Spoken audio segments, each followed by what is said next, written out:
Yes, sir.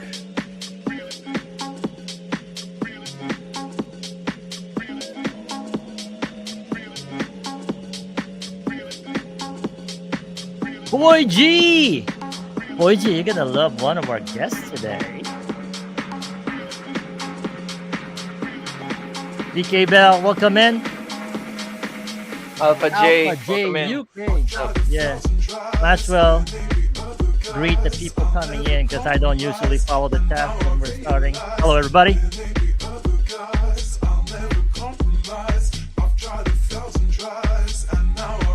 Woo!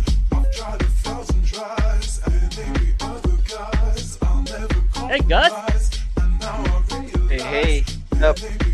One of our co-hosts is late today. Let's see. Speaker level. Whiskey revival. What's up? What's up?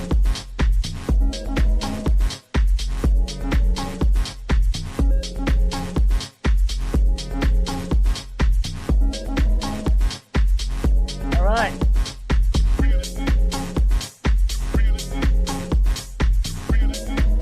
Let's see. You want to bet that one of our co-hosts having tech problems? Talk about problems on Twitch, right?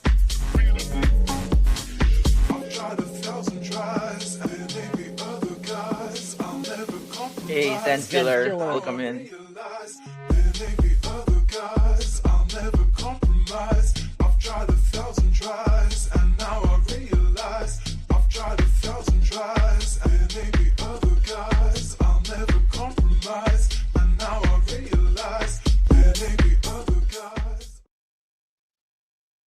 All right. Happy Monday, everybody, and welcome to the guys next door. I'm really excited today, like what I said in the backstage, because two really good, really great guests. I think people will love them, and just by the looks of it, they have their fans on the chat now. Welcome, everybody. Welcome to the guys next door. We do this every Monday night, 8:30. This is our second season. This is what is it, gosh, episode 8 of season 2, right? Wow. So it's been great. Like everybody for this season two's guest has been awesome. Lots of good contents, lots of really, really great stories. And I think our guest for today will add, more stories, just on the Twitch community.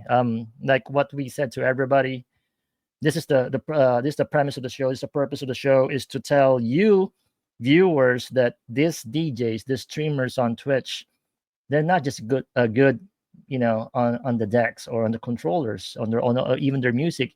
They also have great stories to tell, and we're gonna learn more about two amazing female streamers on Twitch. So we're gonna introduce that later, but as always, Gus, when we start the show, always ask everybody, how is your weekend, my friend?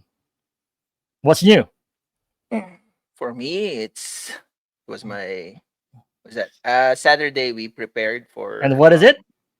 my birthday Sunday. There we go. So Happy yep, birthday, Gus. Everybody greet Gus. yeah, yep. That's his And birthday. yeah, the funny thing is I didn't even know that.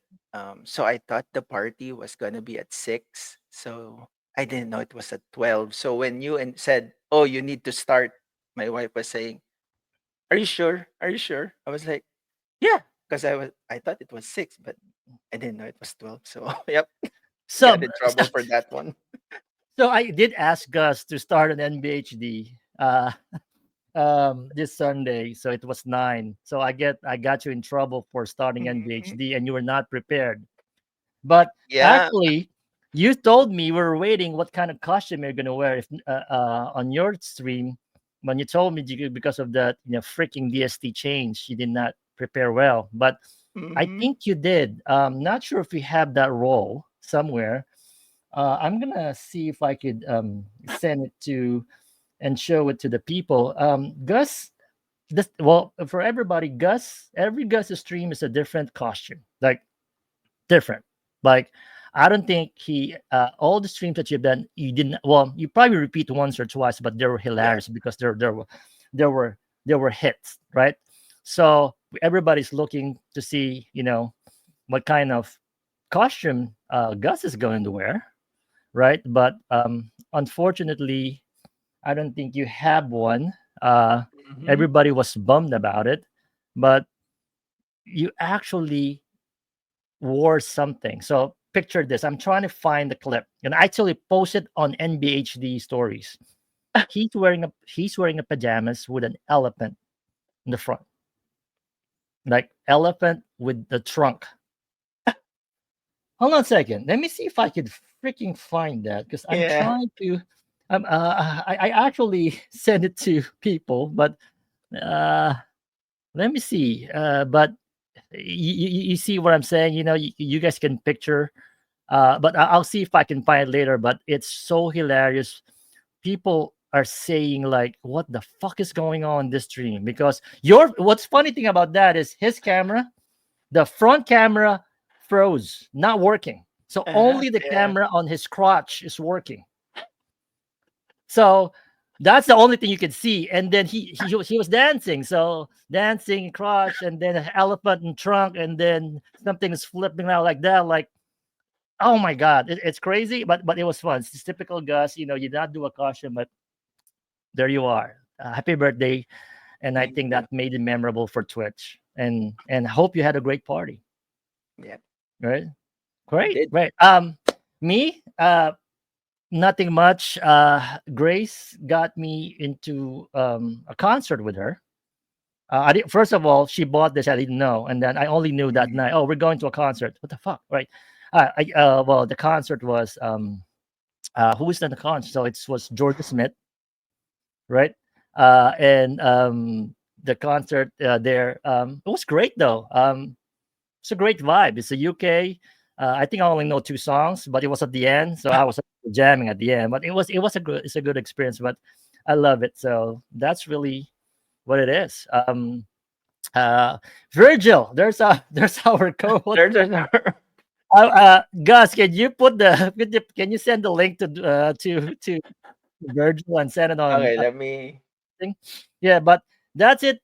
So let's start now. Thank you everybody again. This is the guys next door episode 8, and we got DJ Koshka and DJ Amy Alexander on the backstage right now. But before we go to them, let's start on the first segment of the show. This is called the Neighborhood Watch. We're gonna talk about the Twitch, the NBHD raid train on Twitch on Sunday. And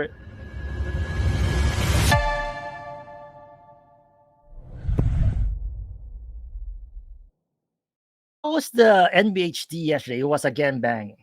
We are hot the past, I would say, 6 weeks or even the year, right?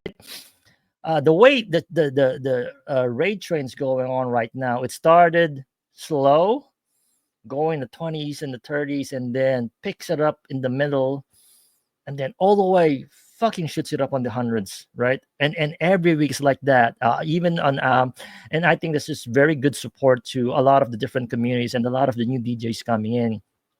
This week, we got a few great streamers out there. Let me just put them on the chat. This is the lineup. Uh, the lineup is, like I said, Gus, who started it with his elephant, and I promise I will show it in the middle of the show once I get that video. Great show, Gus. Birthday stream. Then go to Big Ben and Chest. I still have a question for Big Ben and Chest. Why the name? But he has a command. When you hug you, there's a big chest coming at you. When you do a hug, command hug it. So I did not ask him that, but I think that's why it says Big Ben and Chest. But again, great streamer. I did great on NBHD. Was banging. Went to DJ Prism. Was been in. He hasn't played in NBHD for years now, but glad to have him back. And then our friend with Fathom, a little bit of chill. And then we went to Infected Underground. Our friend from Utah. Uh, Great set, great vinyl collection. Really rocked it. And going to Arizona, our sister Jed Dex always kept it great. all the bangers, go into hectophonic, you kind of get a chill mode. But at that point, the train's been picking up already.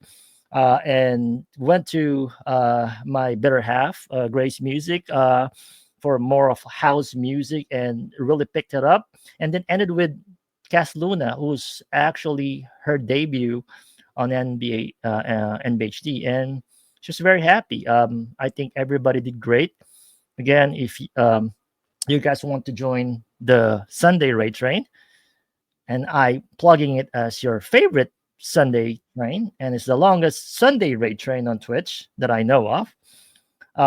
So let us know. Keep us, on the loop, and I could add you on the lineup. Boyji's on the chat also.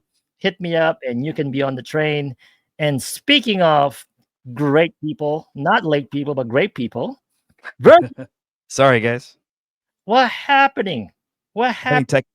tech issues, of course. That's what we figured. You said you're not going to be on Twitch if you don't have, any tech Yeah. issue. How are you doing? And thank you for co-hosting tonight. Yeah, sure. No, no problem filling in. Yeah. Okay. All right. How's your weekend? Tiring. I was sick all weekend, so How are you battling a today? cold. I feel a lot better today, but yeah, I was like coughing all weekend long. So Oh, have Oh, some we don't tea. want. Have some tea here. So Okay. we're all All good right. now. Well, so I hope you're ready for our guests. So I'm going to be introducing them, putting on the stage now. Are you yeah. ready? Everybody ready? Let's So, go. people on the chat, here we go. I'm gonna put them both on the stage. We got DJ Koshka and DJ Amy Alexander. How are we doing, Hi, my everyone. sisters? Hello. Hello, hello. How are you? And thank you for joining us. Thank you for having me. All right. Well, before you, I want to introduce you guys. I told the crowd, for a lot of episodes. I'm kind of nervous this week. I don't know why, but I do want to get a proper introduction for both of you. So I'm going to start with DJ Koshka first. Yeah, Koshka is based in LA. She's known for a lot of her dynamic mixes, like house and techno. And she's been a really great she has a really great presence on the underground music scene back in the West Coast. She has a growing presence on Twitch, and shared the stage on Twitch with a lot of different talents and also shared with a lot of different talents in the industry. And she also built a dedicated following, and now on a mission to achieve the purple badge, the Twitch partnership, cementing her as one of Twitch's top music curators. DJ Koshka, how are you, DJ Koshka? Hi, thank you so much for having me, you guys. I'm doing good, thank you. Um yeah, I don't know. We'll see. The whole partner push has been kind of honestly proposed by the viewers. Because I did not even think I would even think about it for another at least couple thousand followers, I guess. Yeah, So yeah, it's been beginning of a journey, but yeah, thank you so much for that having me.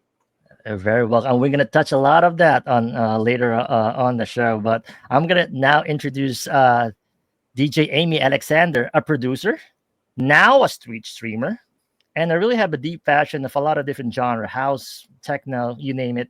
I think you kind of put a unique blend on some of the masterful mixing on the scene, great aesthetics. I actually Thank personally you. love your graphics. It's very clean.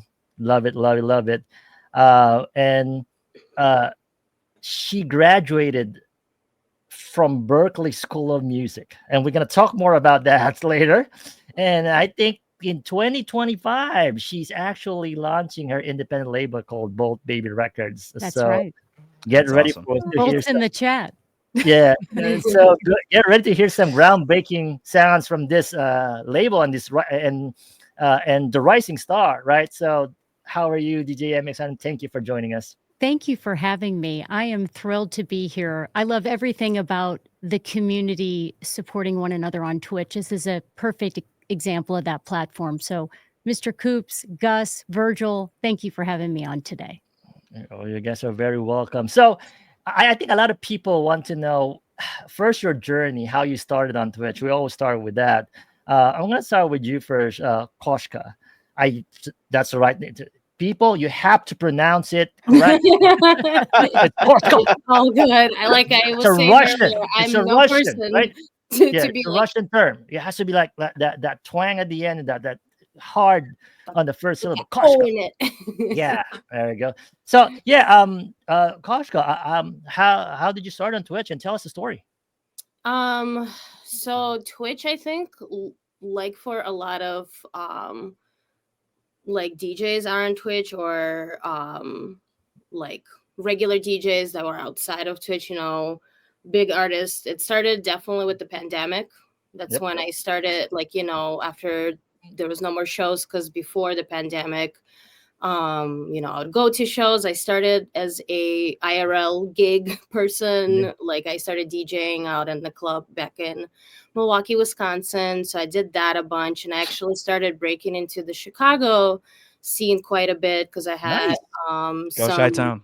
connections. Yeah, I love Chicago. I love the house scene and music scene in general in Chicago. So my goal, actually, before the pandemic hit, was to try to really kind of establish myself there. And I actually got myself a pretty big booking. If you know who Cat Dealers are, it's like a Brazilian duo that I was supposed to in Chicago, and then the pandemic hit. So that show didn't happen. A whole bunch of shows were canceled. And so, like a lot of people, whether you're a DJ or just a listener, I feel like a lot of people went on Twitch. So that's kind of how it was for me. So I started just watching a lot of, the artists that I would watch that just migrated, I guess, to Twitch at that time.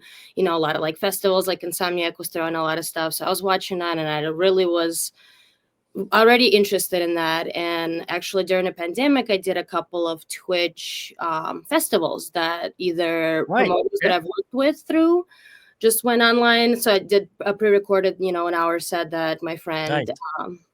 back in Milwaukee let me like set up. We set up a little webcam and, recorded it. And then, but it wasn't until I actually moved to LA that I really started pursuing Twitch Yeah. as like a possible, you know, either potential next step in my music career, or just like an extra add-on, as well as live gigs. But what Nice. I realized after moving to LA is the market is quite saturated already compared to Yes. Chicago or Milwaukee, obviously.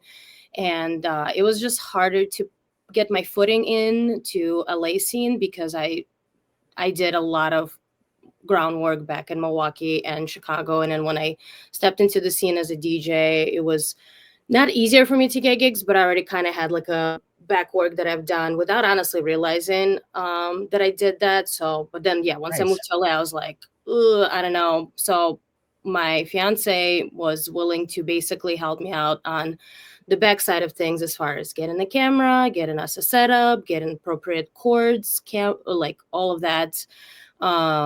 So, I did the financial step of it. He would just tell me what to order. Basically, I would like order it. We, Nice.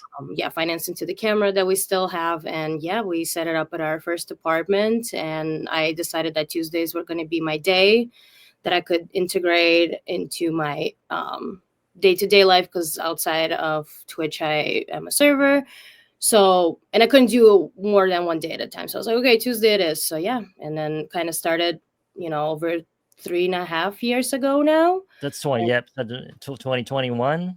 Late yeah, 2021, come 2022. That's most of the other DJ started. Okay. yeah. Uh, And then, yeah, here we are. and you said LA, right? So LA, I mean, you're right, it's saturated, but did that also help you because communicate with a lot of Twitch streamers on LA that are, Honestly, established right now, right?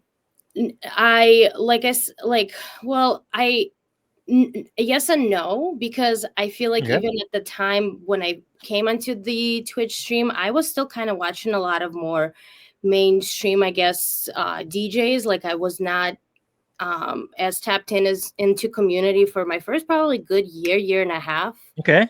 until I met Devel House. Yeah. And he actually was my kind of stepping stone into starting to really start Nice. looking into community and everything. So yeah, it was a yes and a no, because yeah, I was just kind of doing it just because I wanted to have an outlet to just DJ, because I love DJing. Yeah. First and foremost, like I love, having cool gigs and open for incredible artists, but I just love just DJing. I just love putting a set together, watch people dance. Hopefully I would dance like crazy, so I feel like I would like give people energy. So I just wanted to do that because I just didn't do that as much.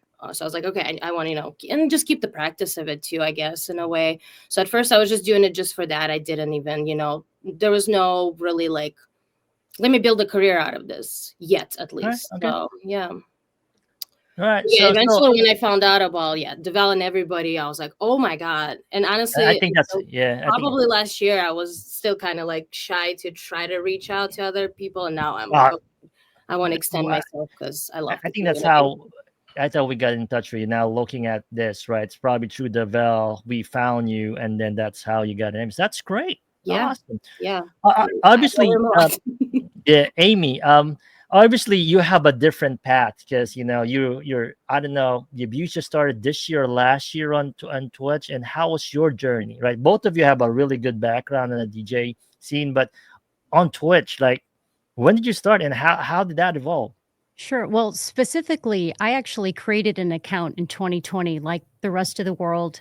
Yes. My cousin was actually working for Twitch and was like, "You need to check this out. You DJ." And I was like, "Yeah, I don't know." And um, started working doing streams on Mixcloud because the format seemed at the time like I was so afraid of getting taken down for copyright if I played a track because I play such a wide range of music.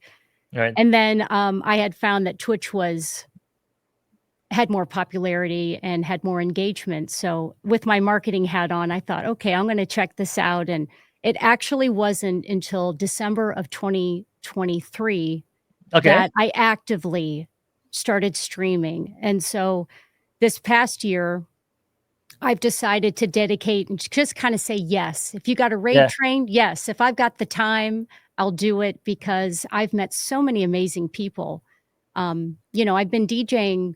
I got my first set of turntables in 2002. So I've had plenty of in real life experience, but Twitch is a whole nother beast. And Absolutely. Yeah. you made a comment about my visuals. That's actually 2 years in the making before what you see today. So there's a lot of troubleshooting that were consuming my weekends of what kind of cords, why is at the time the GoPro camera burning up, why is OBS crashing, why do I Yeah. need a shorter HDMI cord, and then building it out. And we'll have plenty of time, I'm sure, to get into all that. But for me, this past year and a half has really been about streaming, and I've had sometimes up to 4 streams a week. This past weekend, I had a double header on Sunday and one on Friday, but I streamed for 7 hours yesterday, and I'm paying for it. So any DJs out there, you probably feel my pain because you don't realize how much of a toll it takes on the body because you're on camera and you forget. It's like because I dance around so much, my Aura ring went off the charts. So I got my steps in yesterday. Well, it's funny that people think the streaming on Twitch is just simple as hitting the It's not. start streaming, right?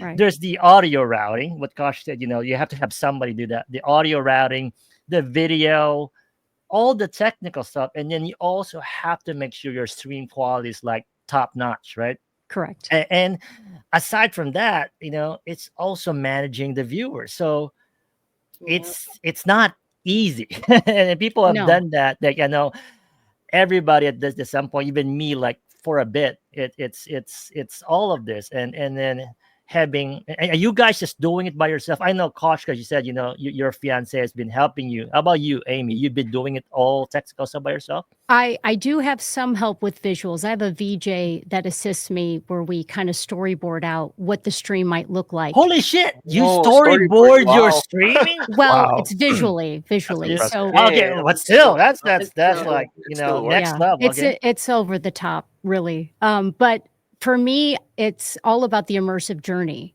I want to take it beyond, just me and a camera, because to me, and Koshka, I'm sure you would agree, you need to engage the audience. You want them to come back. you want to make it exciting. You want them to be like, wow, what is she going to do next week? Right. So for me, sometimes it's just me and I'm in that monochromatic Banksy look, which is kind of fun. And some people may be just seeing me in color for the first time. I just realized, which is I kind of think so. fun. Yeah. But for me, it's aesthetics are a huge part of it because I look at Twitch as art. I don't look at it as I'm just a DJ playing some music. It's about a journey. It's about art. It's about engagement. So for me, it's beyond that. So the visuals are a huge part for me. I've actually had a studio built just so that I could do that. Well, speaking of studio, both of you have great studio. I know Koshka, those light curtains, and everything else. Very That cool. guys, they're not. That's not green screen. Right. That's real. You can see But my hair messing up with it a lot Yeah. of times, though. well, so let me ask you guys now. Music's definitely a big part of it, right? So, in Twitch, why do you think the visuals also a representation of who you are and how you should be, expressing yourself? I would say for me, to me it's like more of honestly like I love VJing.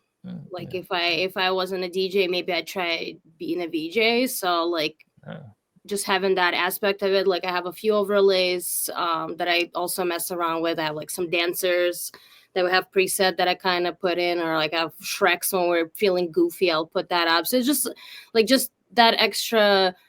First of all, just like an extra thing to do sometimes when like even chat becomes stagnant. So I kind of try to like maybe spice it up and be like, okay, let's maybe change it up. But honestly, to me, it's just the extra layer of just fun and bring that atmosphere and just like just having that ability to be my own VJ essentially. I love that.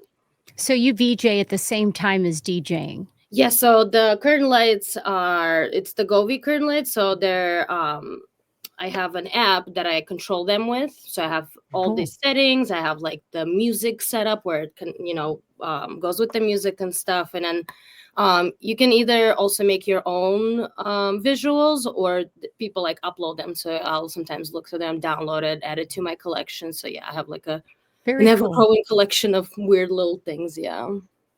That's awesome. Yeah, when you're adding visuals, you have to keep in mind that when you look at your analytics, half of my audience actually watches on a phone, which kills me because on a You big don't see the whole screen thing. Yeah. television, you actually get a 4K experience of visuals. And I've switched from OBS to Ecamm, which allows a higher resolution through Twitch. I think it's 1440, which is exciting for me because I want the visuals to come through crisp. And with I'm moving around so much, it makes sense to have a faster CPU. I just wish Twitch would catch up and have things in 4K for some streamers. Maybe that could be an option for partner. I'm going to because they're probably listening right now.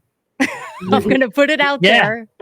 Well, If you reach partner, you get to stream in 4K. Absolutely. If you see the partners like quality, and we've been talking about this for years now, Gus and I, because when Grace started, I'm the tech guy, from camera to she brings the music, I bring the tech. Like we keep on telling, why is Pika is so sharp? We have the same camera, we have the same resolution, but why is it that sharp? And we see a lot of these partners like, okay, so now we actually research this, and then the partners has some sort of an extra, what do you call it, not bandwidth, but an extra something, to jump it up, and they don't throttle you down, because I think they're taking all the bandwidth from Twitch. Well, so if you said you have a friend that is actually listening, what's up with that? Well, that's great. So I guess what you guys are saying is a part of, not the music's just not part of it, but the visual helps in the discoverability, right? And yes, leads to growth opportunities, right? And I think that is key. The more visually appealing you are, I guess the more people can not find, but can see it and say, "Oh, I like this," and then the music follows. But do you think right now in Twitch, is it a combination of all of those, or what's that ranking? Is it music, visuals, and then community? How do you rank those three? Because for me, those are three aspects that I know of right now on Twitch. Not just about the music. It's the music, talent comes there, the entertainment part, which is visuals, and of course the community aspect. For you guys, what do you guys think is that sorting? Koshka, would you like to go ahead? Sure. I would say music for me first and foremost, because as I mentioned earlier, I just love DJing, and that's, you know, an outlet for me first and foremost, that I think has come with the community that I have been trying to build. And honestly, like, not trying, obviously, but it's been awesome to witness the type of community I am able, like, I'm pulling, because I notice different streamers just have different type of you know, not clientele, but like age and who watches you and stuff like that. So it's just interesting to also see, I don't know, like, support that community bring. But either way, so I think the music first, and I think community was, I would say, almost second, and then the visual aspect probably third, just only because, like I said, it's just the fun extra add-on, extra visual stimulator, you know, besides audio. So it's just like, just amplify music. But I also hope that people like have fun in between that, kind Okay. of. That's great. Amy?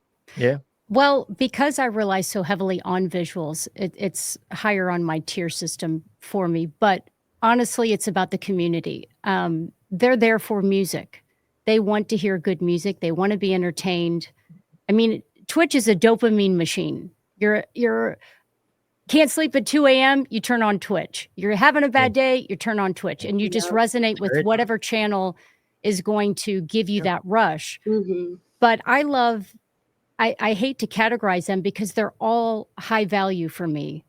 Community is so important, because without Twitch, there would be no community. I've met so many incredible DJs and friends through Twitch that I've met in real life. And it's like, hey, or someone will go, hey, you're Amy. Wow, you've got blue eyes, you know, because I'm always in black and white. Yeah.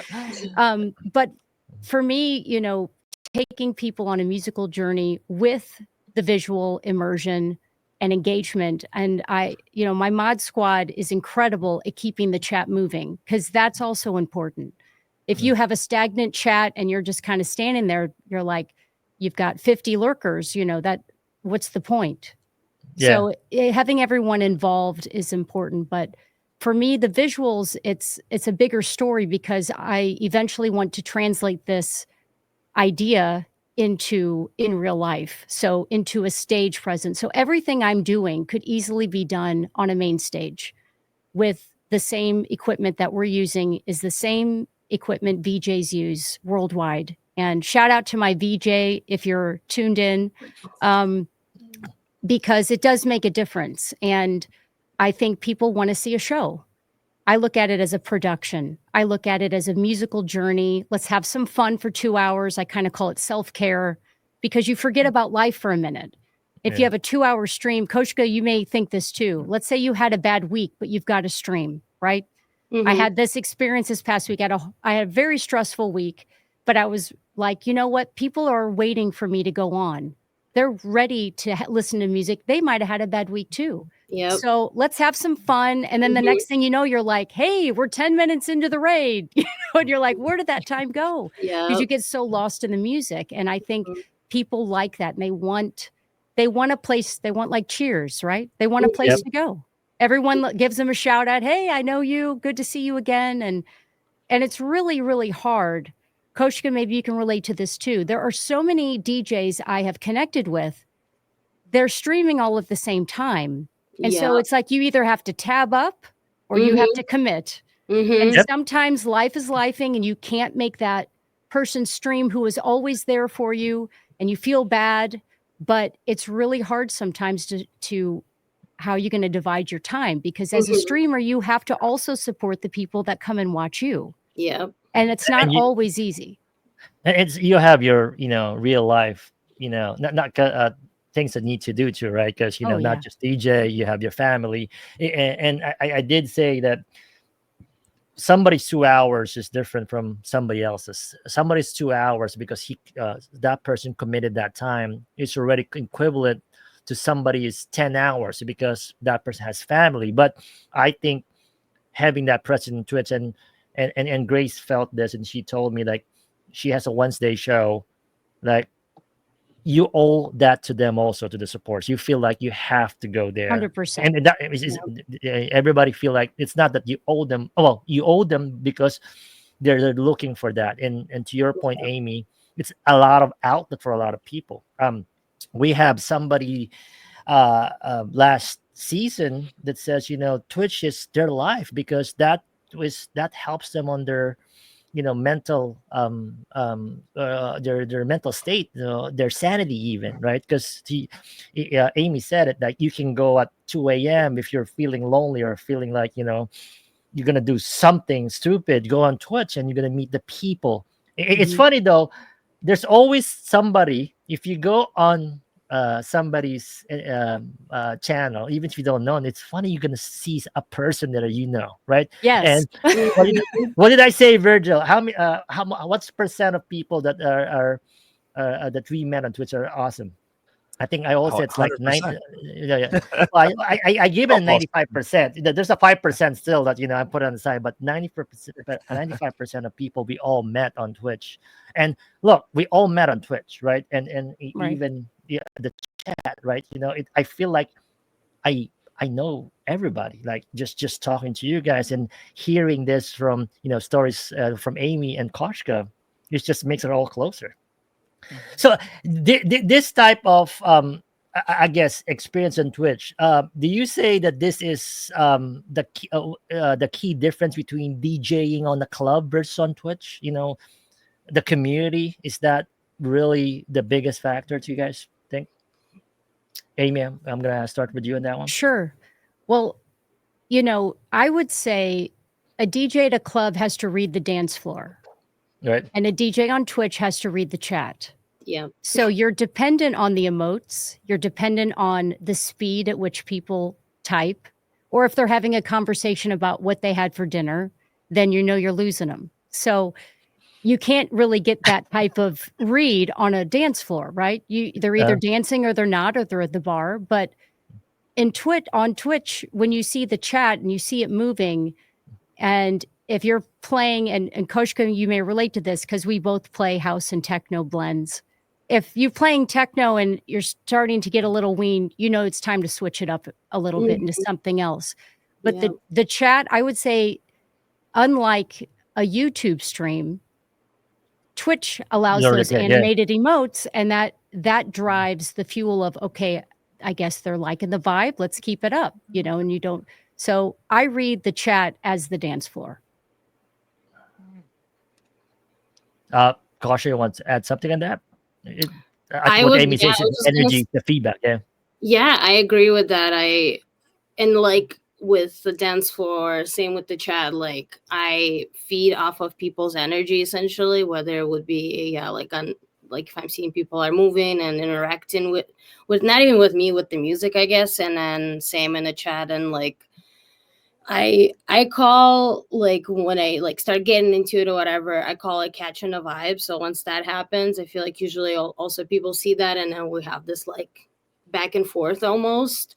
And sometimes either I started or they will give me that or whatever. But yeah, I would say pretty similar. Like just I feed off of the energy. So if chat is stagnant, I'm like, I know it probably could be me, but it sometimes just could be just at that moment. So I'll either push it, or if I feel like it's been kind of weaning off for a while, I'm like, okay, let's start writing into somebody. Like let's Yeah. Yeah. have some So fun. what you said about there is just me, right? So everybody fall in that trap. Everybody started on Twitch, right? Everybody started with like 2, 3, 4, 5 viewers, Mhm, right? And for mhm. you guys who are used to having this, packing up clubs with all this audience, does that really go to your psyche at some point? I know it's a trap, and everybody fall on that trap. And what do you do at that point? That I same look to at you, it as Virgil. You went to that, practice. yeah, yeah. Okay, If I've got a lower number, I just think, okay, this is a great opportunity to practice some transitions because those that are there are not going to care if you mess up. It's not Yep. like I ever do a pre-recorded set anyway, but I look at Okay. it as a positive. It's just one more person that might not have known about you that might tell a friend, hey, check this girl out. She was playing this old house track that I haven't heard in 20 years, So for me, it's always a positive. I know it can be for some DJs are like, oh, I only have 20 people on. I'm logging off. Mhm. I'm like, really, just have some fun. Yeah, like Fair why would it point. Don't even take it matter too how Point. many serious. people? Yeah, and I think that's that's very a good I guess suggestion for a lot of people starting on to want to stream, but because sometimes you feel like, oh, am I doing something wrong? Why does Yeah. this person has 20 compared to me is 5? But at that point, different styles, right? And if you work hard enough, or if you work hard, you work on your craft, you will get to that point. You can't really compare, people what people are doing and what you're doing, because especially if you want to do something unique, just run through it, right? I remember back in the days when we were starting NBHD, this was just Gus, me, and Sanderson and Grace. That's for like 3 months. But we it's for us, it's practice to your point, but also a place to hang out because we're all far from each other, and it's just like instead of texting, on the group chat, why just somebody played music and we can chat there. Not that we're not listening, we are there, but we are all together supporting each other. That's amazing. I think for me, that's it's kind of like different from DJing in the Twitch and DJ club, but another probably positive of DJing on Twitch is really allows you to do some sort of a global reach, right? Because you can't do that on a club, right? Mhm. How many people have you guys met around the world that when you visit their country, to say, "Hey, oops, Right. let's have that." And Virgil has done that multiple times. Yeah. Virgil's go around the world for work. But how many DJs have you met, outside of the country that you met on Twitch?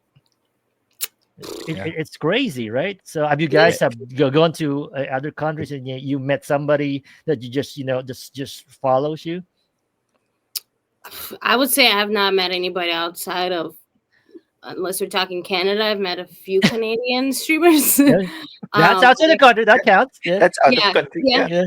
But I do have a few people in like Germany and like Netherlands that I have not, unfortunately, I've been able to travel out of the country yet. And they haven't been here. Actually, I have a couple of people that were like kind of talking about being in LA potentially. So, but yeah, besides maybe Canada, I have not yet, at least, have not met anybody like And from Spain or you'll be anything. surprised. They're gonna house you. Like, it's kind of scary, but they'll say, okay, you're gonna live in my house. Well, Yeah, right. Yeah. yeah. Actually, let's Like, meet no, for dinner. we'll make Let's something meet for happen. I don't know dinner about first, Spain. or Yeah. lunch or brunch. But Yeah, and then I exactly. decide if I'm gonna live with you for a week and stay there. Right. Yeah, Right. right. Like, I appreciate But it, but maybe next time. Maybe maybe let's next do time it. we'll see. Maybe, right. But on all seriousness, right? It's just all these people.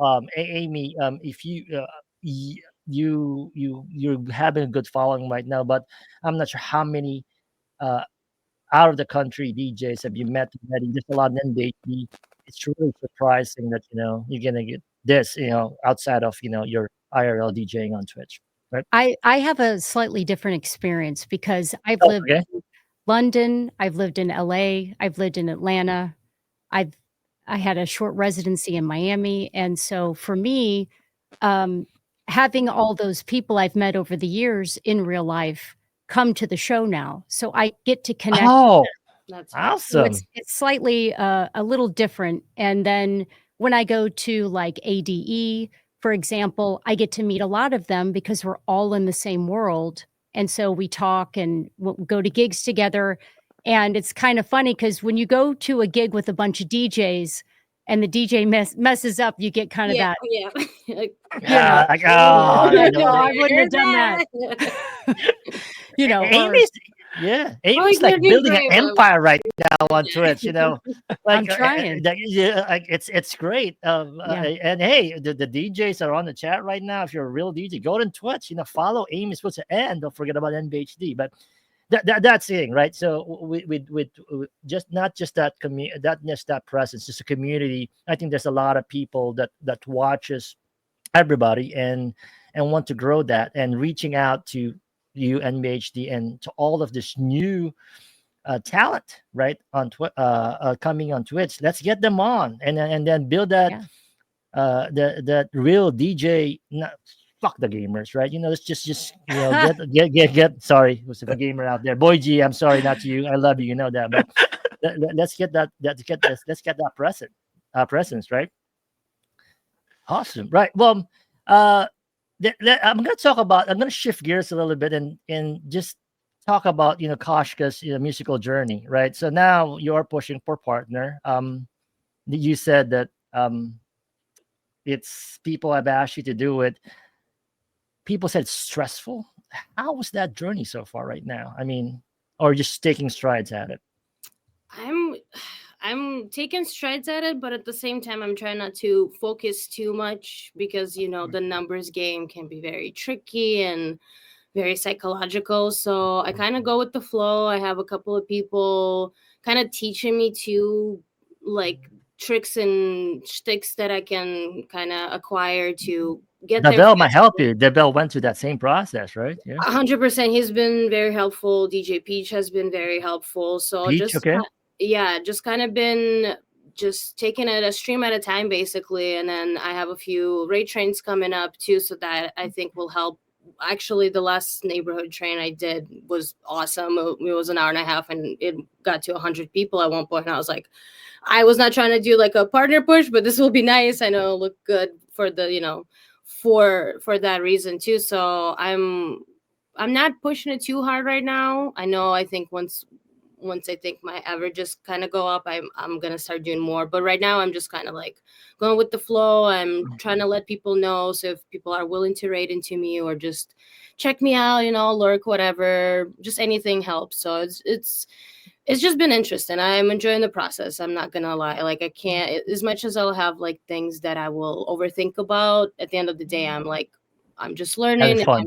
I'm enjoying it honestly. It comes with its own things, but nothing too Like not too. that the big push that you're gonna stress out. Because I heard a lot of people got No. stressed out with it. You got really I know it like used to you be a see. lot more cutthroat. Like I know it used to be a lot more of a grind. I think Twitch is starting to be a little bit more lenient. Like I know they did not used to allow raids. Like you can't they allow Right now you raids can do right. now and then a couple other things. I don't know if like collaborations count. I can't imagine they do because that's such a new thing. But yeah, either way, I know it's not as like crazy and cutthroat as it used to be even like months ago, because I know after Sahar became partner, she was telling me that actually right after she finally got her partnership, they stopped doing they stopped not allowing rates. And then she was and before that you had to be all Yeah. organic, so that was a lot harder. So yeah, I'm just kind of just seeing how it goes. And if it takes me longer than I'm thinking it's gonna take, that's fine. I'm No not pressure. going Yep. anywhere. Like Yeah. and again, I just did not even anticipate to try to do it at this point um right now. So even the fact that we can even try to get close, that would be wonderful. If not, it'll happen. It'll happen. I think Yeah. time will tell. Amy, is that also a goal for you? That now you're just doing all of this. I think it's a nice to have. It's in my wheelhouse. As a producer, producing music and ultimately being a touring artist is the goal. Twitch is a great way to engage with the community, but I have a blueprint that I'm working on right now, and Twitch is just part of that pie. It's not Nice. the end goal. So for me, the engagement, the branding, reach, just meeting people and having fun. If I make partner, that would be amazing. And I would be surprised, to be honest, because I don't do it for bits. I don't do it for donations. I don't run ads ever. It's just not my thing. I Yep. do it for the love of music and the love of community. And I just glanced at the chat. There's a lot of people in here today. That's amazing. because of the two of you. Yeah, two of you. Yeah, no. Yeah. I want to shine a light, if I could, just very quickly. I see Giannis in the chat and Mr. DJ Kenny. They've been great supporters, and I've had the opportunity to have a raid from Giannis before, which was a highlight for me. And he actually played my song on his stream one time, and totally had tears of joy coming down my face. But I'm really grateful for the support, because I don't feel this imbalance of genders on Twitch. I actually stream with more guys than women. If there's a ladies train, then there's the most women on the train. It's always me and a bunch of guys. It seems like, which is great. But I think you have someone like Giannis who's very supportive, and Mr. DJ Kenny, who's always supportive of DJs. As long as you play good music, people will support you. It's not because you're wearing a tube top and you're, on a rooftop somewhere. You know what I mean? I'm not going to name the channels, but I think it's great that you have people. Well, you know what I'm talking about. Yeah, no, we do. We do. I like It's like this. Babe Station. There's people on this track. I love it. Right. And they're like, taking off their headphones. I'm like, they didn't even mix the track. This is so stupid, but I don't get me started. So I think at the end of the day, when you've got people that love music and support you, and it happens organically, that's a beautiful thing. I am not trying to be like, I'm trying to push for partner, because that's, for me, that's not the goal. If it happens, that would be amazing. All right. So we're on that discussion, right? Let's talk about, the challenges of, being a woman in this male dominated industry, right? I think it's true for on the outside world, but also on Twitch, right? And and have you thought about like extra hurdles that you need to jump to just to basically get your talent be heard, or like a tube top? Because I've got Yeah. a few I could wear. It might look good on the graphics. but just also on the outside, right? What are the challenges? Not just this Twitch. We can talk about Twitch, but also on outside the world, right?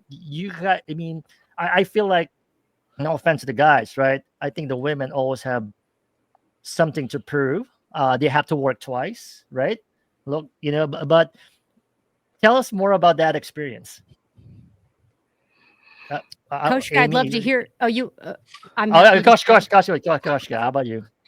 I actually have like not even an opinion, just like how it was for me, like two different things. I would say, and I think because I think it is different for everybody and every woman that has stepped into the scene, whether it be Twitch or the real world, I guess, or the real, IRL gigs.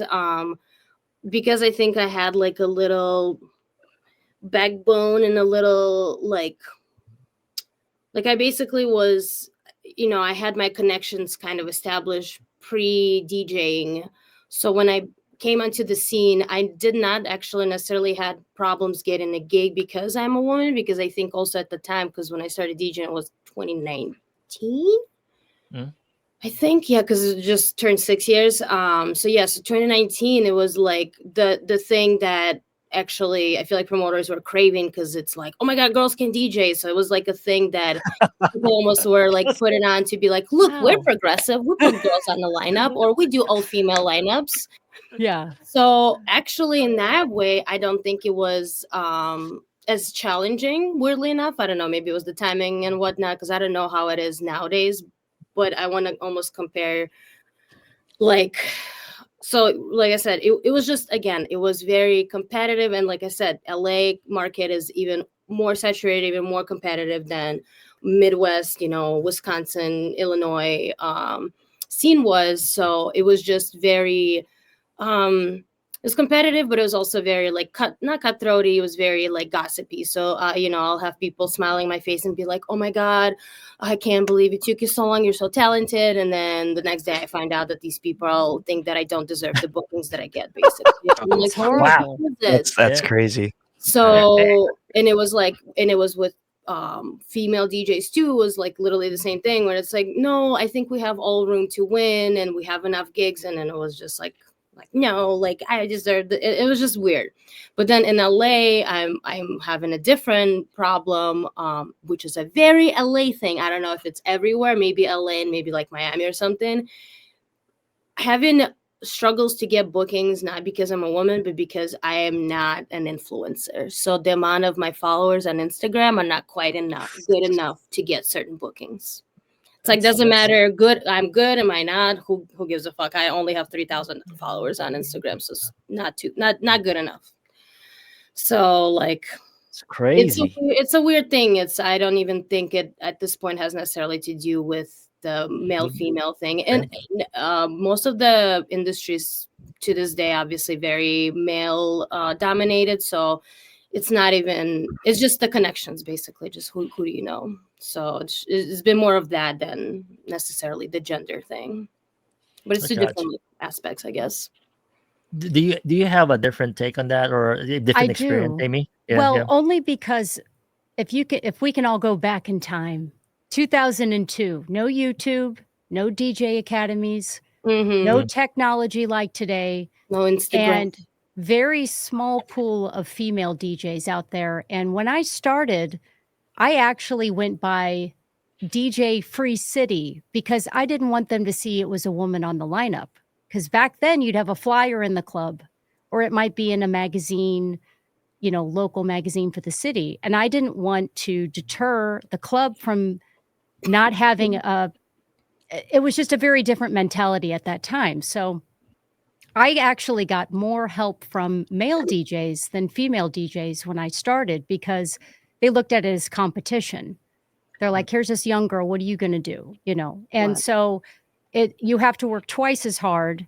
On Twitch, it's a little different, because if you've got a niche and you've got a few friends and it builds organically, it's amazing. But in real life, as you said, in LA, very saturated, and it's very difficult working your way up. So after a while, you have to figure out, okay, what's going to be the new thing. So eventually someone said, hey, you've got a great name. Why are you using DJ Free City? Like, no one's going to remember that. So, because I was doing open format, I thought it made sense. But I decided to use my name, and I was very proud to be on a flyer with my name for the first time, because I was like, people want to come see me.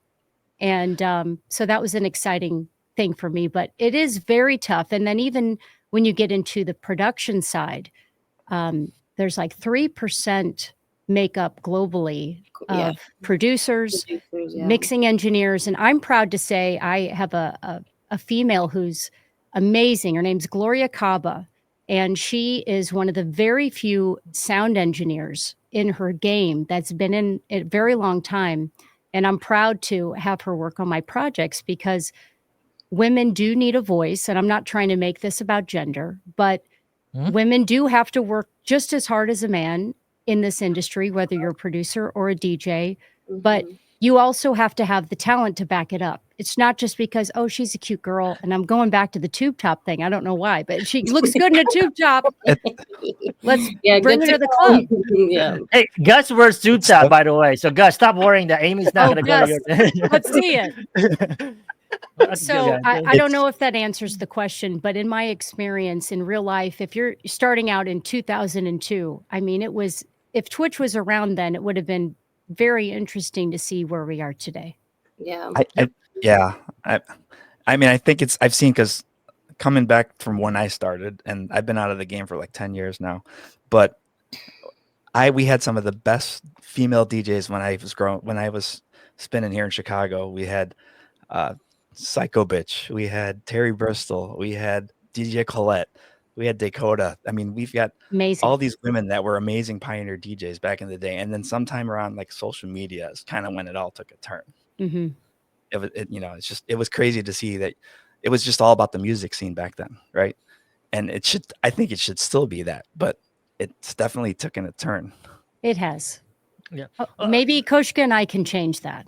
Yeah. What do you say, chat?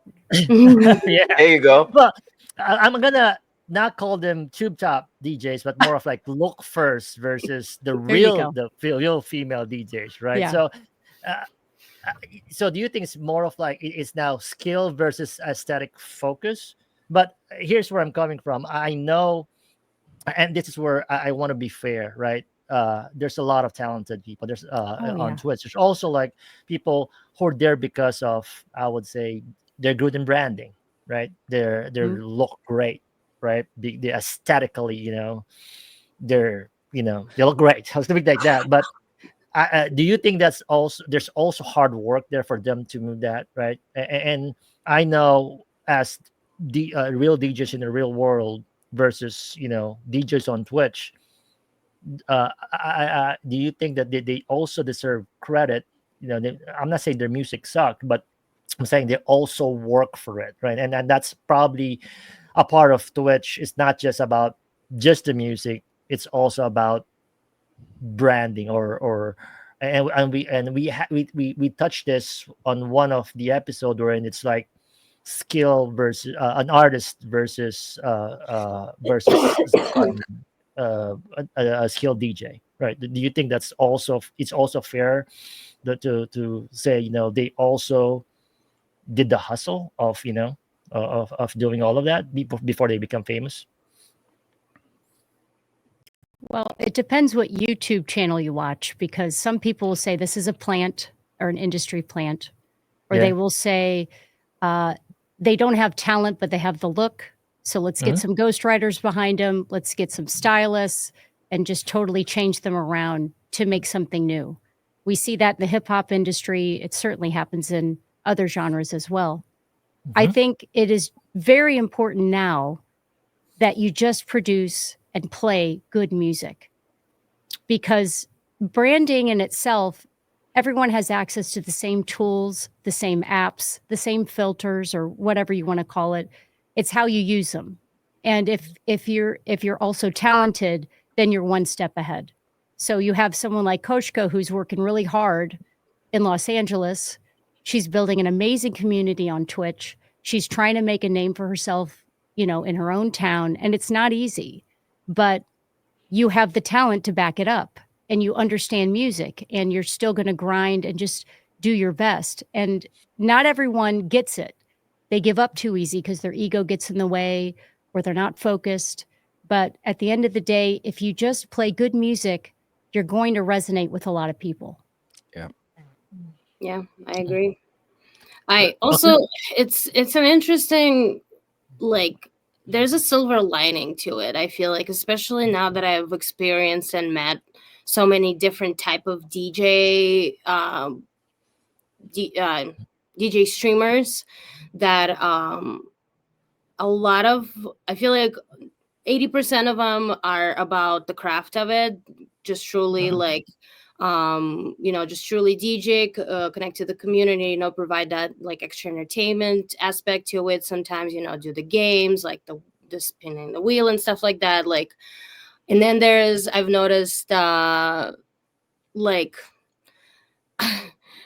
and I don't want to, it's not even, I'm not trying to be disrespectful, it's just something that I've noticed. It's just like a face, and there's a setup, and then there's just this formula for that person that worked and that might have gotten them to that level that just works for them, but not necessarily authentic to Yeah. like the DJing, craft of it all. Is Mhm. just like, hey, here, Dex, here's like a really expensive setup that I was able, however they were able to acquire. And then here's like this idea. But that's not necessarily like, hey, let me showcase, how a lot of DJs will do 3-4 streams a day, and every stream is like a subgenre. Today we're just playing techno. Today we're just playing drum and bass, and then showing that, and instead of just like me, and I guess it works because I see some of those channels, have supporters, people that donate, and keep pushing that. So I think it gives them that probably motivation to keep doing it. But yeah, like, but then when I try to watch it, I'm like, hey man, I'm just trying to find new music and maybe also connect, and I'm trying to be in the chat, and it's like nothing that I could provide is what they're looking for. So it's just like, it's just disappointing. But it's like, to your question, it's like, do they, I think they do because it works, but it just unfortunately almost and I don't even want to say that it draws people away, because there's enough viewership on Twitch that people are going to find themselves what they align with the most, no matter what. So I don't even think that those people are pulling away people from us, because if that's what works for them, they don't care about the music necessarily. They just care about looking at a cute, a person in a cute outfit or doing this extra thing, not necessarily DJing. Well, that's cool, but yeah, it's just like, it's just different. It's just it can be really comparable, unfortunately, because it's like, it's their gig. It's like, but then it's like, how long will that stick? Because the branding is one thing, and I think that's why, to your point, Amy, with like industry plans, that's why a lot of them fizzle out so fast, because it's like, okay, Exactly. they got all this thing, and it's like, but they don't really want to sustain it, and sustainability and the consistency is what's gonna like stick through. So whether it'll be with an industry plan and regular industry, or Twitch industries that just body, but how long is that body gonna last? Then what 100%. are we gonna do after that? Longevity shows you the true intention of the artist, because Correct. Yeah, exactly. if they're Yeah. in and out, then they were making money for someone else. Yeah, A or booking just agent, for a management. capitalizing on that one thing that works at this moment, because yeah, like what we're trying to do, or a lot of actual DJs, we're just trying to further our skill, and then Right. spread music and show hopefully somebody something they haven't heard, that they're like, oh, this is sick. But we said that community is a big factor, though. Are we saying now that the communities of the followers, they have a lot of followers, right, are Mhm. fake? Are we Not saying even that? fake. That's probably they're just what works for them. Because then if they are fake, then I don't know what kind of bots they're buying that would No, be. not fake bots, but I mean like fake because I'm not there for the music. I'm just there for looks, Oh, not for bots. the That's a different topic. Yeah. We Yeah. we need 3 hours to talk about that just alone. But what I'm saying is they're fake, meaning they're engaged. They're there just not because they love the music or they love the talent, but more of I like what I'm looking, and then I can put this on the screen for 2 hours. Is that what we're saying on some of those? Because some, they might be there. I don't really like the genre, but I like what I'm seeing. So is that Right. what we're saying? I would say there are some streamers that don't play music, that they talk the whole time instead of playing music, and maybe that's what resonates with that audience. For me, Mm. I want to hear music. I don't want to hear I hate the sound of my voice. I hate talking on the mic, but I think it's disrespectful to not Right. welcome people in or thank people, but at the same time, that's their vibe and that's cool. But after a while, it's kind of like, well, what are you going to talk about? Are you going to play Yeah. some music? So I think it's an interesting question, Mr. Coops. Okay. Yeah, I'm trying to not- probe something, but without hurting people. But we're Yeah, on Twitch, so it's hard and to I'm gonna be putting this black out. and So white I don't takeaway. fucking care. This is what that's what but this is the point of view, right? This is what we're trying to say. Right? There Right. are some sensitive topic that people don't want to talk about, but we love to talk He's about that. pushing it. I mean, I'm trying. Believe me, I'm holding back right now. But I'm It's trying to okay. get that. But you talk about no mic, right? So uh, Grace started with no mic for months, Yeah. and kind of forced her to do it. And you guys, do you feel that is something you need to do as part of the show or the whole entertainment? What do you feel about that? I'm not sure how.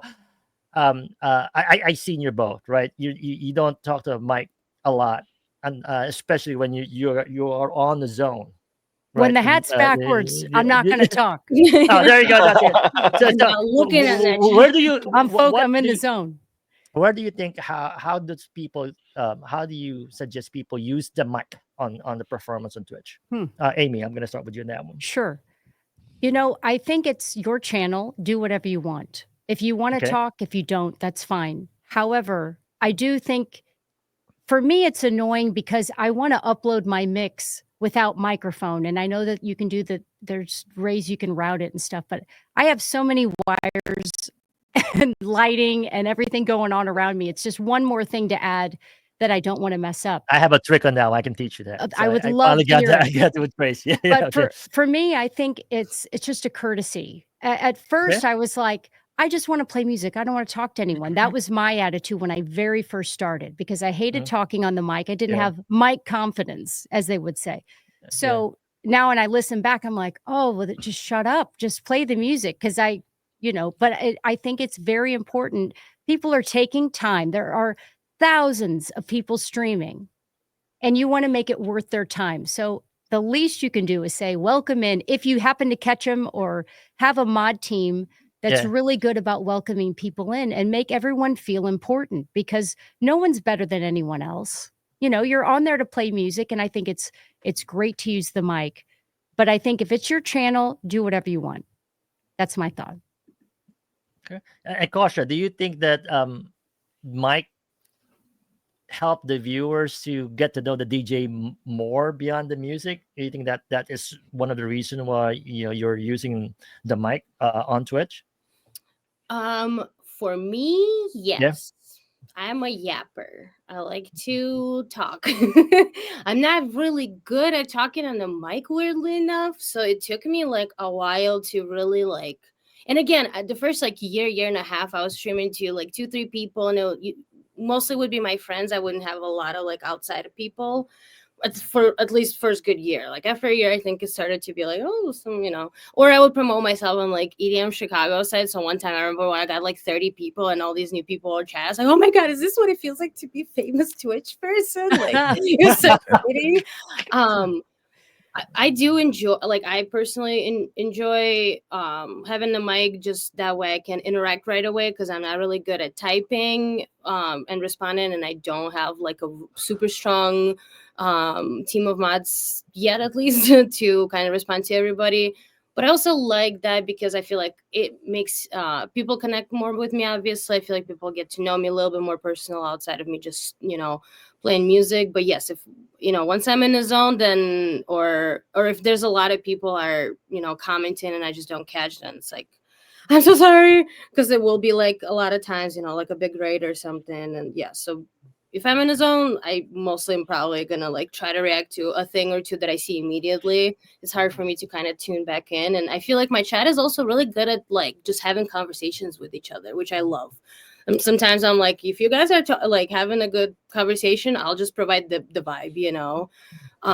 However, I think everybody should at least be able to introduce themselves, because I find myself watching other streamers that are only typing. I'm like, I like you, I enjoy you, but I just feel like I could just hear just a little bit. I don't need you to, show me the whole personality. I understand not everybody's like that, but I think it helps to at least feel a little bit connected. But also, if that's how they want to do it, it's not. I'm like, I'm judging you for it. It's just my personal. I Yeah. want to just add, I saw Giannis's Yeah. comment. He does a great job of playing and talking, but he tells an interesting story. He's Mhm. not talking about what he had for dinner. He's Right. like, I had the opportunity to share the stage with the Vici once, and he tells a story, and that's entertaining. I'm Mhm. not Right. saying don't talk at all, because again, you do have to build a community. So if you want a great example of blending great music and engagement and talking, Giannis does a fantastic job of that. So hearts in the chat for Giannis. Yeah. Well, And I want to jump on what Jan is saying. I think to your point, the mic uh, helps on a better community growth, right? The more chatty the chat is, it just builds that community, right? Everybody named their community in Twitch, Grace is Graceland, whoever, but that keeps you coming That's back because cute. they feel that they're all connected. And I do feel also like if you compare IRL DJs where you have all the lights, all this activity coming, right? And then Twitch that you probably have less of those, the mic kind of bridge that gap. You guys agree? Because Yeah. that's really I would agree. your Yes. way to do it. Yes. I would say Oh, it's a great way to put it. I do want to ask something to Amy because Oh boy. Hold on. she Let me she's adjust. she I'm starting to sweat now, like Mr. Good. Koshka said, What's coming? you don't care about what they're talking about on Twitch, but Amy said something a while ago that I don't want to hear people talking about something else. Is that different? Or it's just a preference, what do you want to hear the people are chatting? You want to hear them talk about what's happening? Tell me more about that. Because that's I kind of like different to what Koshka is saying. sure. I'm I, like, I you talk away. I just think if you've got something interesting, like a fun fact or historical fact about the track you're playing, or you had a personal experience with the artist you're playing, to me, that's interesting. But Okay. if you're just going to talk about what your cat did today, I'm out. Nothing So, against so cats. You don't want to hear about my yeah, burnt dinner? yeah. I don't care. Someone You know didn't deliver your fridge on time. I don't care. Interesting. So You so know? now what so are you instructing your mod saying you know don't stir up something that's not about part of the show? I mean, because No. sometimes the mods do that. I tend to do My that mods are because amazing.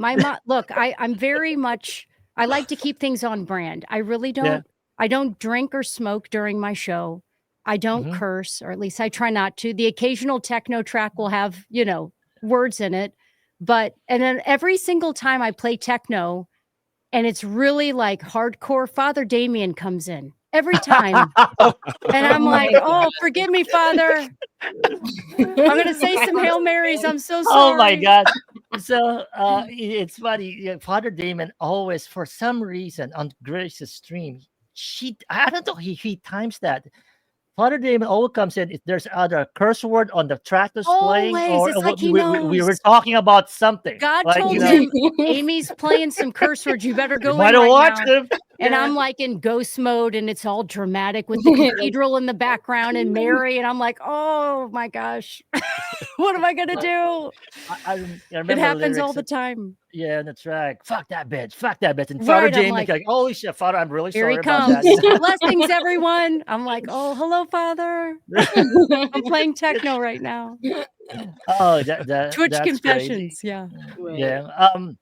We can talk more about the tube top look first, but I do want to talk more about you guys. I think Yeah.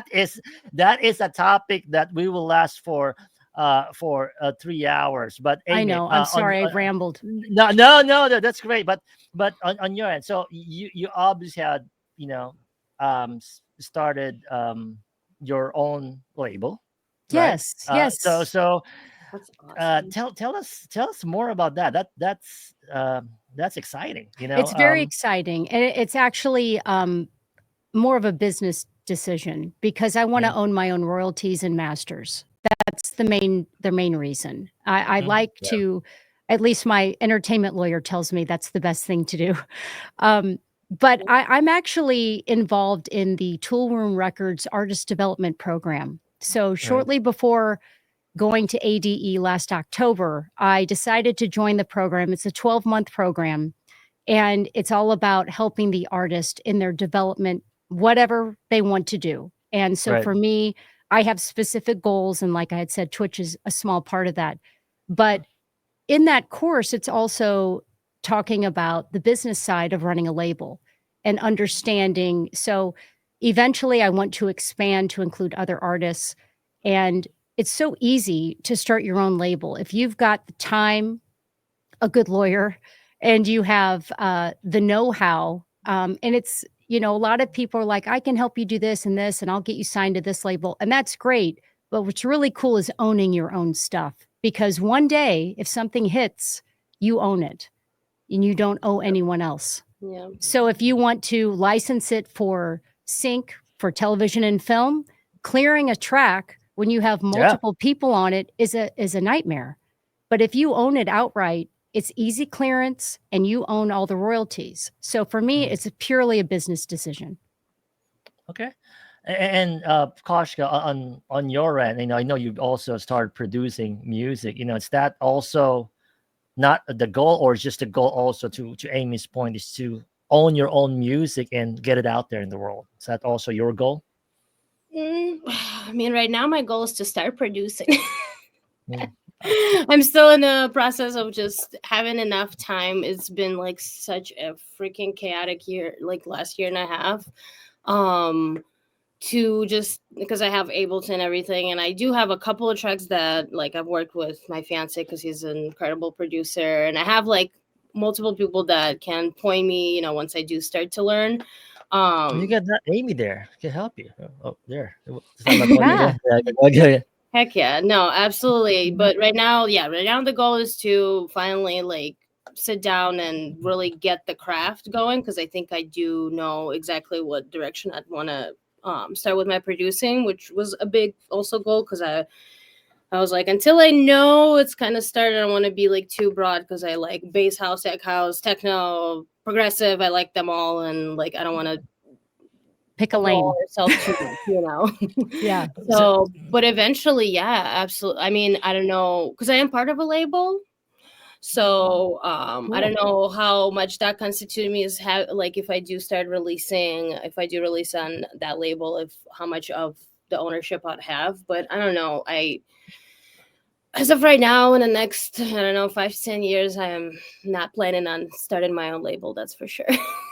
But Good. Amy, You for her to can. produce, what can you advise her, right? Because now you went to this journey and you know how it Yes. is. And as a female DJ and starting, what can you tell Kosh and even the listeners out there?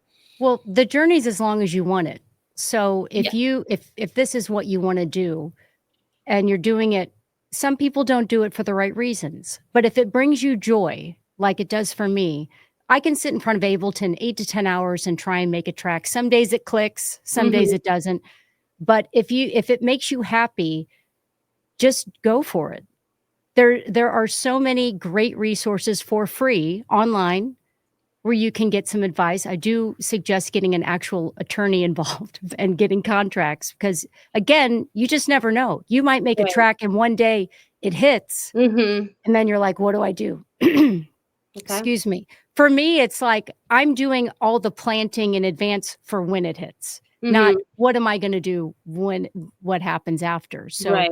I'm Yeah. doing my very best to plan as much as I can, but you can't. The industry is so saturated with music, with 100,000 tracks released every day. Every day. Yeah. It's hard to get lost in the noise, but that's why Twitch is so great, because you think about a track, it's 3 minutes plus, right?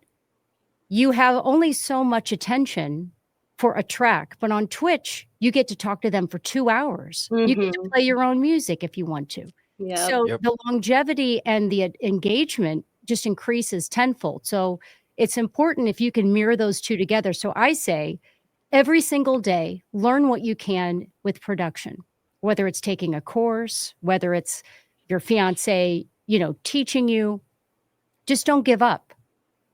Anybody can do anything. It's all about, if it makes you happy and you want to do it, I say go for it. If Thank you have an you. Ableton question and I can answer, just send me a DM. Will do. Thank All you right, so much. Appreciate yeah, it. Always. you We have to you support guys, one another, right? yeah, I yeah. agree. No, yeah. I love, yeah, that's why I love Twitch community, and honestly the producer community is what I find out, because I do, because of my fiance who's been producing and been signing labels and everything, has been in the scene Amazing. for a long time.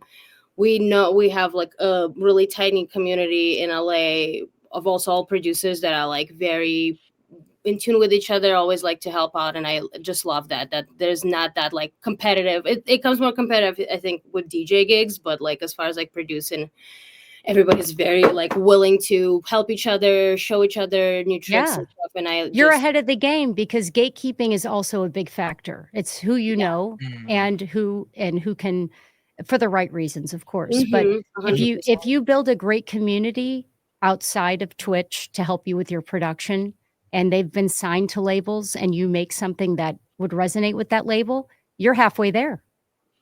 I think You're it's right. awesome. Hearts in the chat. Yes. Yeah, It's that's great. great. I mean, I It's can't awesome. wait when you Oh guys yeah. curate festivals. Just invite us, just you get Yeah. us there Let's do once a you get it. B2B. I'll go to LA. Why Yes, not? please. Oh my god, I would. Let's do the Hollywood Bowl. I'll get my graphics all in the background.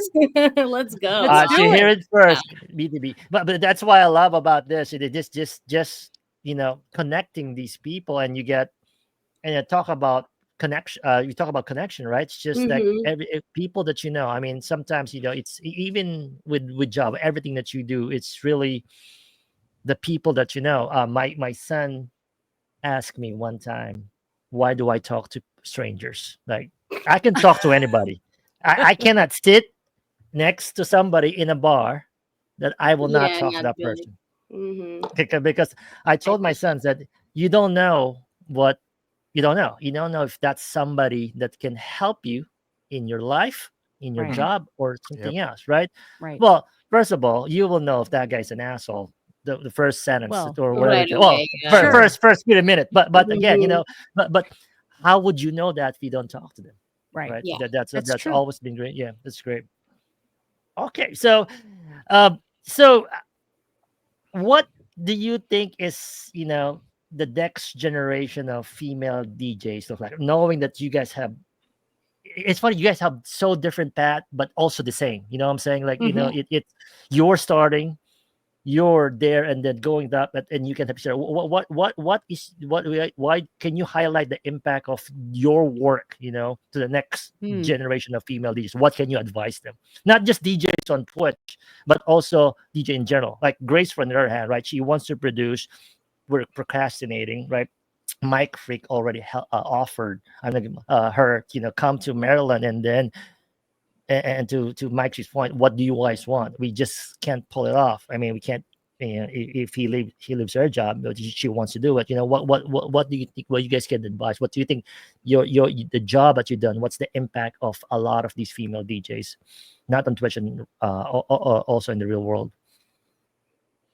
Do you think that what can you tell Amy? The Because advice you I would, run. yeah, I would say be your authentic self, and that's it. Mm, If you try to be someone else, it'll come out in one way or another. Yeah. If you want to wear a hat and a hoodie and DJ, go for it. If you want to play the game, you're not going to last because you'll just be used up. But if you can be your authentic self and you work hard and you learn the game, I think you'll go far. So for me, to any young female or any young DJ, I don't want to make this about gender. yeah, Being your authentic self is everything because it resonates in the music you play, it resonates in what you produce, and it resonates in who you are as a person. So authenticity for me is everything. okay. Yeah. I agree A- 100%. and don't think you're a woman or someone, right? Just to take that off, because sometimes I think that's also a crutch for a lot. Oh, Saying sure. to do Sure. it, just do what you want. Yeah. That's great. I'm a So I'm girl. excited. Yeah. I wear I wear two tops, Right. guys. I tell you, stop wearing that two top. I'm Take it I'm from ready Amy. for it. Go get it. Get a 2-piece. Just turn the camera off. Go get the tube top on. Let's go. Let's Amy. see if we can get more people in the chat. Yeah, we're excited of what your both baby records will shape Yeah. up. I think this is I'm excited. I really am.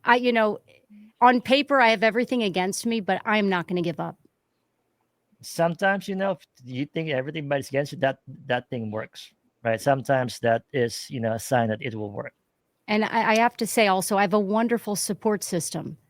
If you don't have that That's support important. system, am I right? If your fiance Yeah. wasn't in music and was, let's say, in IT and is like, what is this? I don't want to hear Yeah. this drum sample for 10 Yes, hours.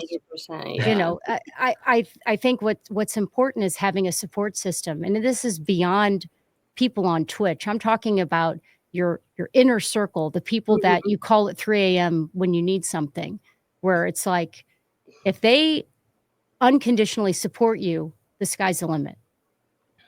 That's great. Well, you heard it here first. So if watch out for both baby records. Well, Stay tuned for my TED Talk. There you go. There you go. You heard it first here on the guys next door. But I love to talk a lot of these more, and maybe we can get you guys back on another episode. But I do want to switch gears now and go to our next segment. We're gonna change the gears and go to non-Twitch related things. It's more of the fun part of the guys next door, where we actually engage our guests to talk about things outside of Twitch, what we call beyond the neighborhood. Oh boy.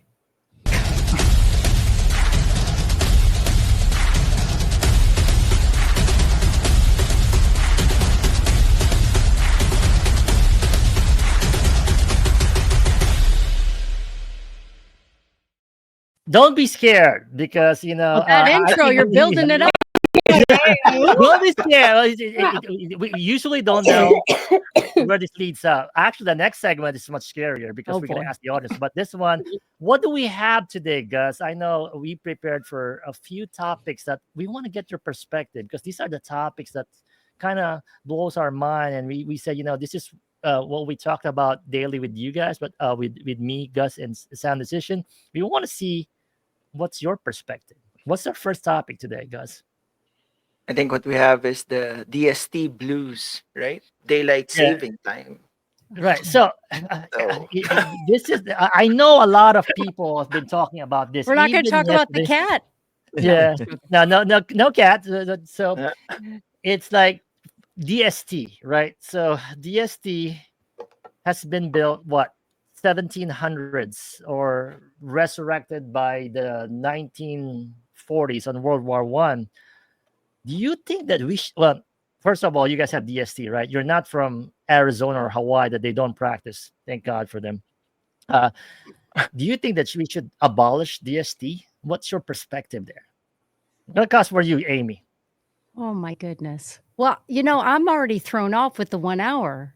I mean, Exactly. I felt like Yeah. today, everything feels thrown off. I love extra daylight, nothing but that. But I really, I don't know if I have an opinion on this one, to be honest. But do you think that we know why was the DST created, right? So they created it because I think at that point in time there's benefits, right? It's like Financially. more daylight, right? For more outdoor activity, right? Yeah. Conserve energy, right? But do you think right now it still makes sense? I think the And world's crazy as it is. You want to add one more thing on top of it, we're- Like, I can't keep up. But yeah, I think 1 more hour, I can't help but feel like it's financially driven. I don't think it's about we have 1 more hour to be with our families or 1 more hour of daylight. I feel like it's 1 more hour on the stock market. It's 1 more hour that businesses can stay open and people can have jobs and things of that nature. So I don't look at it as we're benefiting personally. I look at it from a financial perspective that businesses are going to benefit more than we are as just, I'm in here all the time anyway. I don't see daylight, so it's not going to make a difference to me. but Virgil, you're a family man. You go to a lot, with the family. What's your take on that? I say get rid of it. Why? We're gonna have daylight anyway. I mean, I get it, the financial benefits, but half the other world doesn't change their time anyway either. Go to Asia, none of their times change. And Coops, you and me are in IT. Our calls this Yeah. morning were all messed up with the UK and Asia because our time changed, and the UK's doesn't change until this time 3 weeks. They don't change till the end of the month. oh So my our God. calls for the next 3 weeks Yeah. are going to be messed up an hour later now. So yeah, there's financial benefits, but it's going to be dark early. I mean, now it's like it's 6:30 in the morning and it's dark. So it's weird. It felt like it was earlier this year, so I don't see the benefits yet. Gus, obviously it confuses you on the raid train because you did not prepare, right? Do you feel the same way? You're in IT also. yeah. It's more like right now I'm more tired in the morning. But then the good thing about it is at least right now in IT, because someone pinged me the other day, it's like, did your meeting change? I said no. It's still 7 a.m. on my time. Yeah. But But at least it adjusted it already. Outlook adjusted it for me already. But on her time, it's it's different. So I said, nope, I'm good. Yeah. Koshka, want to weigh in Before on that Outlook one? doesn't, Before I but yeah, before Outlook doesn't adjust that. You have to adjust it manually. Yeah. yeah. Yeah. Koshka, you have an opinion. I have a fucking absurd opinion, but I'll let you go first before I rant. I mean, the only good, like thing that I ever got out of it was when I would be at a club at 2 a.m. or, it goes back to 1 a.m. So like, yeah, let's go 1 more hour to get fucked up and all that stuff, for like That's a whatever good day. 3-4 years that I, happened to be at a club at that day. But beyond that, I think it's stupid. I did not even realize it was this weekend. So my time was already absolutely screwed because we got home from work and me and my fans are just like watching TV, and then I'm like, okay, I'm going to bed, and then it's like 4 a.m. I was like, have we been up for 2 more hours? And then didn't even think about it, just went to bed, and then not until almost until Monday I found out that that's what happened, and I was like, oh, like it just. I think it's pointless. I understand that there was like a meaning, but and I think especially it's pointless because even in the U.S. of A. 2 states out of the 50 don't Best do country in the world right now, guys. US of A. But then, like you said, in the UK, it's another 3 weeks. Like, what are we doing? Like, as a Yeah. society, what are Freight we? trains were a mess on Sunday. Oh, Go yes. ahead. Here's a new Exactly. flyer. So it's just, Here's another flyer. yeah, especially when you have people that are streaming from the UK and other countries. So yeah, this just sounds completely stupid. I think it's everybody should just get rid of it. Like, we're done. We're Yeah. not back in 1700. Coops, NBA, so yeah, go ahead. My wife was not happy this weekend. She had to work this weekend. Oh, So she lost an hour as a nurse. Yeah. As a nurse. Like, 12-hour just an shift, hour, and then you have to whatever, go but back. I feel it's In hard. raid train, to your point on raid train, like, well, we know it's gonna change, right? Usually Boise time us, okay, they're all on the US, then we don't have a problem. But once you did that, you have to do that change. But for me, I think the cost outweighs the benefits, right? Well, why did they do it? They said minimal energy saving, irrelevant today. Yeah, just No, it doesn't exist anymore, right? They said that it's for adjusting because of accidents. I think it creates more car accident because basically people who lost sleep, their rhythm is disoriented. I think they're gonna be more accident that's gonna happen. Yeah. Right. Talk about financial, right? We did that. I think it's also bad for economic and workplace productivity because you're gonna be less productive if you lose, an hour's sleep, especially if you're partying like Koshka, like, oh, now I thought I'm gonna have 2 hours, now I'll have 1 hour, right? So companies will lose millions in their productivity. And just for me, the confusion and the inconvenience alone, and what irritates me, especially in the US of A, not all fucking regions are using it. Like, what the hell is that? Why is Arizona get to choose? I'm not gonna use it. Everybody else said, oh, I don't know what that reason is. Why is that? Even Hawaii, I don't think uses it, right? It's crazy. And I'm so happy. The only thing probably I'm happy right now as a golfer, I got more daylight, but that's it. But outside of that, no. That's it.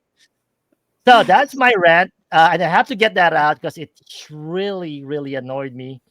It really annoyed me that Gus did not get his costume, and it's just that alone. All right, so that's it for DST. What's the next? Let me see. I know you want to show a clip, right? Let me see what they see on the clip there. Show the roll.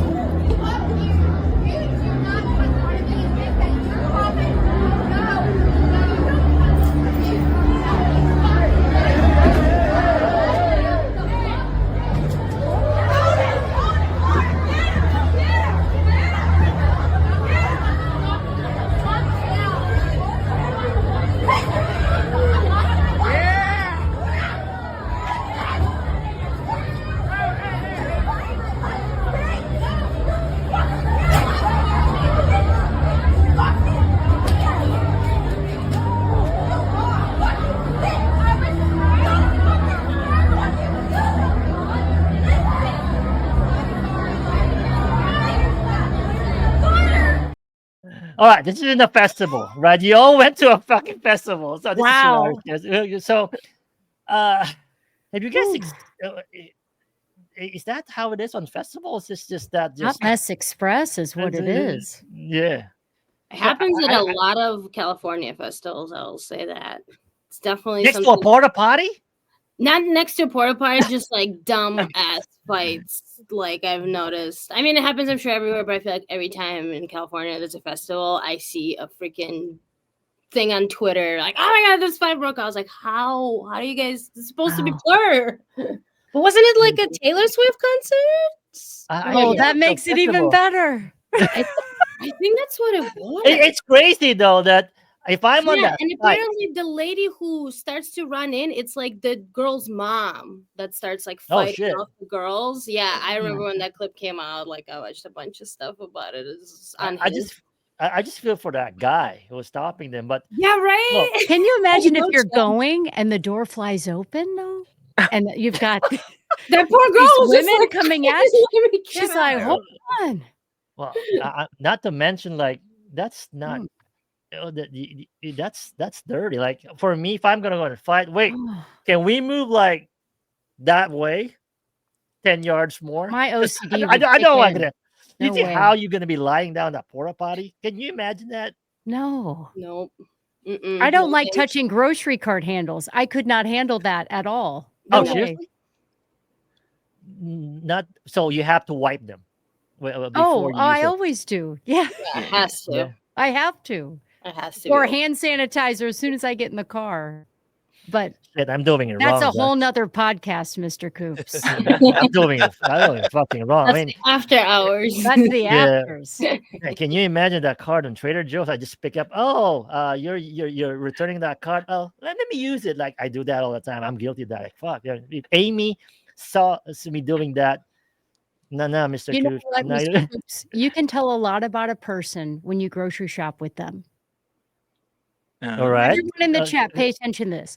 If you go grocery shopping with someone, watch how they return the cart. That says a lot about the type of person they are.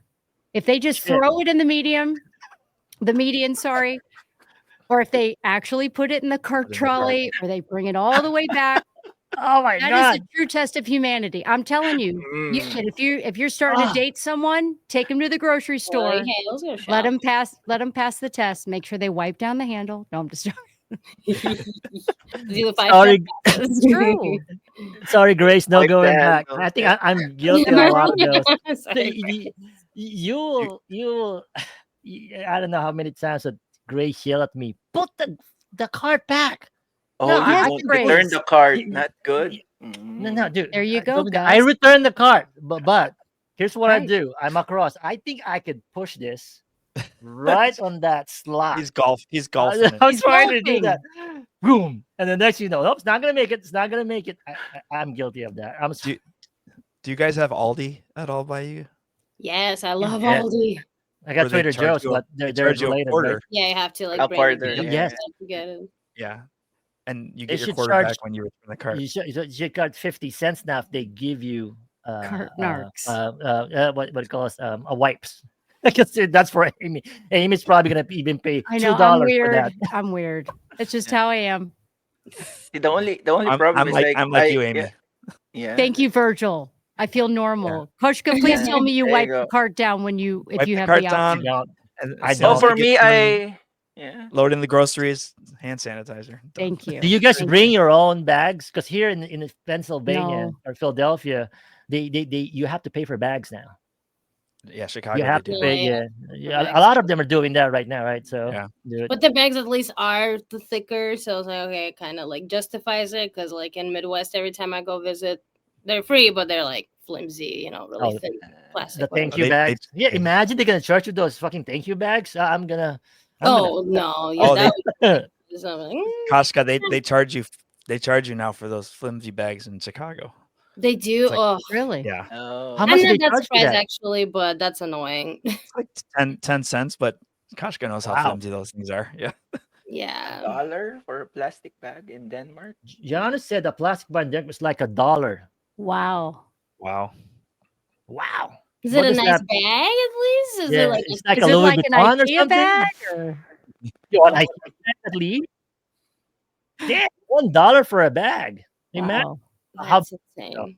it like okay, so it fits like $500 worth of grocery. Well, that's not a lot right now, but I'll, but $1 for a bag. That's Yeah, crazy. that is crazy.